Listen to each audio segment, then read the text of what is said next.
Bonsoir, le Festival Lumière, ce ne sont pas que des stars, ce sont aussi ces centaines de personnes qui donnent de leur temps pour la réussite du festival, les bénévoles, et leur repère, c'est là, les salles de cinéma. C'est qui le type à lunettes près d'Anka, la bénévole du festival? Ah mais oui, dis donc, c'est Tim Ross, l'acteur anglais. C'est pour ce genre de petits moments qu'elle est là. Là, Tim Ross, il était vraiment à 2 mètres de vous. Oui, tout à fait. C'était un grand honneur. Anka, étudiante roumaine de 24 ans, est chargée de placer les gens dans la salle. Celle qui l'aide s'appelle Tafen. Dans la vie, elle est infirmière et elle a pris des vacances pour bosser gratuitement. Ça me permet de me changer aussi de mon milieu habituel, de mon milieu professionnel, de faire autre chose, de rencontrer d'autres gens. Bonjour, Little Odessa? Oui. Très bien. Le gros des troupes reste des étudiants ou des retraités, mais il y a en tout cas de plus en plus de monde, 380 bénévoles au total. Bon, c'est là, monsieur, à votre gauche, la salle 1. Le travail de Charles, c'est le contrôle des billets. Être bénévole, c'est avoir un joli polo rouge ou noir au choix, mais pas seulement. Il doit bien y avoir d'autres avantages. Eh bien, par exemple, vous avez quelques séances où vous pouvez assister en dehors de celles où vous travaillez. Vous avez aussi la possibilité de rencontrer, de voir des vedettes, ce qui est quand même toujours intéressant. Désintéressés et passionnés. Et si c'était les bénévoles, les vraies stars du festival?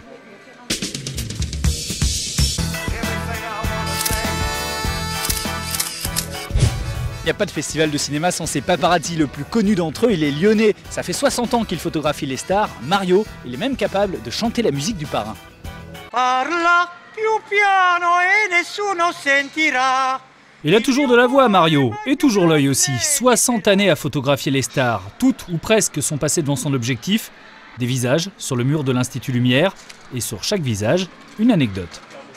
C'était dans la voiture, la Rolls-Royce. Après, tu vois, le soir, on était à manger avec Robert De Niro, j'ai chanté avec lui et tout. Et puis, tu as vu, il y a Jacques Brel. C'était au Palais d'Hiver de Lyon, Jacques Brel. Et Jerry Lewis, et Truffaut.